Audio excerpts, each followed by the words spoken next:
बता दूं कि आज जो है वो जहाँ पर एक फंक्शन सेलिब्रेट किया है, एनुअल फंक्शन जहाँ पे सेलिब्रेट हुआ है और बहुत सारे बच्चे और उनके पेरेंट्स जो हैं वो यहाँ पे पहुँचे थे और उनके बारे में बातचीत करेंगे कि इस फंक्शन में खास क्या रहा है। मैम वहाँ पे पहुँचे थे, बच्चों को जो है वो प्रोत्साहित भी किया गया, तो क्या था आज का फंक्शन? ये फंक्शन करवाने का हमारा मेन मोटिव ये है कि हर बच्चे को स्टेज पे मौका मिले, क्योंकि ऐसे जो फंक्शन होते हैं रिपब्लिक डे में, इंडिपेंडेंस डे में, हम हर बच्चे को मौका नहीं दे सकते स्टेज पे जाने का। तो एनुअल फंक्शन कराने का हमारा यही मोटिव है कि हर बच्चे को स्टेज मिले और हर बच्चे की शाइनेस दूर हो, वो अच्छा स्पीकर बने।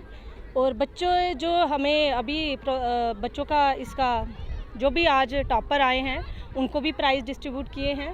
जिन बच्चों ने जो जो अचीवमेंट हासिल की हैं उसके रिलेटेड हमने आज सबको सम्मानित किया है, सभी बच्चों को सम्मानित किया है। मैम आपके बच्चे जो है वो इंटरनेशनल बाहर खेलने में जाते थे, चाहे कराटे की बात करें, चाहे और भी कंपटीशन की बात करें, उन्हें भी जो है वो आज प्रोत्साहित किया है। तो कहीं ना कहीं जो है वो बच्चों को प्रेरणा मिलती है कि कैसे बातचीत करनी है, कैसे स्टेज पे परफॉर्मेंस करनी है। उसी तरह से आपका रहा है कि यहाँ कोई ऐसा देखा आपने कि बच्चों ने जो है वो कुछ खास किया है तो उन्हें गिफ्ट वगैरह दे दें? नहीं, हम ये चाहते हैं कि हमारा बच्चा अगर बाहर जाए किसी चीज़ में पीछे ना रहे। अगर वो कहीं बाहर जाता है, जम्मू में जाता है, पढ़ने जाता है, तो उसको कभी इस चीज़ का एहसास ना हो कि हमें ये स्कूल में नहीं कराया, हम इस स्कूल में पार्टिसिपेट नहीं कर सके। इसलिए हम हर बच्चे को हर एक्टिविटी में पार्टिसिपेट करवाते हैं ताकि वो कल जाकर ये बोले कि हमें स्कूल वालों ने किसी भी चीज़ में पीछे नहीं रखा। मैं पढ़ाई के साथ साथ और क्या एक्टिविटी रहती है आपके स्कूल में बच्चों के लिए? एक्टिविटी बेस्ड लर्निंग है, तो स्पोर्ट्स भी है, म्यूज़िक है, उसके साथ साथ कराटे वगैरह जो है वो भी चलते हैं। तो बाकी एडमिशन का क्या रहेगा? एडमिशन स्टार्ट हो गई हैं क्या? एडमिशन हाँ स्टार्ट हो गई हैं। तो जो भी है एडमिशन, जैसे गवर्नमेंट का ऑर्डर है कि एडमिशन फ़ी हम नहीं ले रहे हैं, जो उनका सर्कुलर है उसी के अकॉर्डिंग हम एनुअल चार्जेस जो हमारे हक के बनते हैं हम वही ले रहे हैं। धन्यवाद। ओके। तो ये मैम थी nature lab international high school की। तो मैं आपको बता दूं कि यहाँ पर एक जो है वो बहुत ही बेहतरीन तरीके से जो है वो एक फंक्शन ऑर्गेनाइज़ किया गया था। सभी पेरेंट्स को बुलाया गया था। जो छोटे छोटे बच्चे हैं उन्होंने जो है वो अपनी परफॉर्मेंस यहाँ पे की है। कुछ झलकियाँ जो हैं वो हम आपको ज़रूर दिखा रहे हैं इसके बीच में, और बहुत ही बेहतरीन तरीके से जो है वो ये फंक्शन जो है वो सेलिब्रेट किया गया।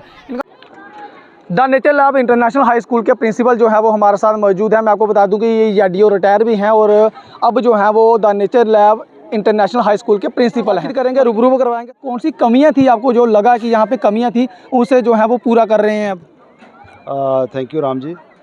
यहाँ तक मैं अपनी बात करूँगा, आपने कहा रिटायर्ड ZDO, तो मेरा सारी उम्र जो है वो शिक्षा के क्षेत्र में ही योगदान रहा और बच्चों के साथ ही मैं सारी उम्र रहा।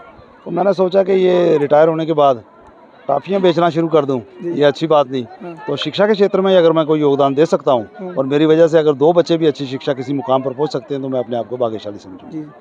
तो यहाँ तक इस स्कूल का ताल्लुक है, ये स्कूल वेल एस्टेब्लिश है, यहाँ का एकोमोडेशन बहुत अच्छी है। जो मैंने जो चीज़ें यहाँ पर आकर पाई कि एज ए हाई स्कूल होने के नाते इसके पास एक वेल फर्निश्ड लाइब्रेरी और एक वेल फर्निश्ड लेबॉर्ट्री होनी चाहिए। And in addition to that school के पास एक अच्छी ICT लैब होनी चाहिए और स्मार्ट क्लासरूम होना चाहिए। इन कमियों को पूरा करने के लिए हम प्रयास कर रहे हैं और हमारी लेबॉर्ट्री इस वक्त लगभग तैयार हो चुकी है, लाइब्रेरी भी लगभग तैयार हो चुकी है और स्मार्ट रूम हमने तैयार करना है ताकि बच्चों को नए तरीके से जो आजकल ई-शिक्षा दी जा रही है जिसे आप कहते हैं, वो बच्चों को दी जा सके ताकि हमारे बच्चे जिन्होंने कम्पीट करना है शहर के बच्चों के साथ वो पिछड़े न रह सकें। सर पौनी में कहीं ना कहीं ये एनुअल फंक्शन जो है वो पहली बार देखा गया है हमें इस स्कूल के माध्यम से, जहाँ पर ये छोटे छोटे बच्चे हैं वो परफॉर्मेंस कर रहे हैं। कहीं ना कहीं उन बच्चों को जो है वो बाहर जब परफॉर्मेंस करनी हो, जो अपना टैलेंट दिखाना हो, वहाँ पे जो झिझक रहती है उसमें कमी आएगी। बिल्कुल, बच्चा आगे बढ़े। ये एनुअल डे फंक्शन जो है स्कूल का नहीं हो सका था कोरोना काल में और उसके बाद भी कुछ 1-2 रीज़न थे जिसकी वजह से नहीं हो सका। हम इस प्रयास करेंगे कि निरंतर हर साल एनुअल डे फंक्शन होना चाहिए। इस फंक्शन के अंदर बच्चों को अपने वालिदैन के सामने, अपने माता पिता के सामने जब बच्चा स्टेज पे परफॉर्मेंस करता है तो बच्चे का हौसला बढ़ता है और माता पिता को भी ये सेटिस्फेक्शन होती है कि मेरा बच्चा जो है वो किस स्टेज पे है, कैसी परफॉर्म कर रहा है। तो ये तो बिल्कुल सही बात आपने कही कि बच्चों का जो झिझक है, हेजिटेशन दूर होती है, तो स्टेज पे परफॉर्म करना एक बहुत बड़ी बात है। और स्कूल के बच्चे जो हैं रियासी तक जो नाटक में आपको पता है रामलीला नाटक मंडली है, वहाँ पर बच्चों ने परफॉर्मेंस किया और 2nd प्राइज़ जीता। ये जम्मू तक हमारी एक बच्ची जो है वो डांस करके 1st स्टैंड कर चुकी है।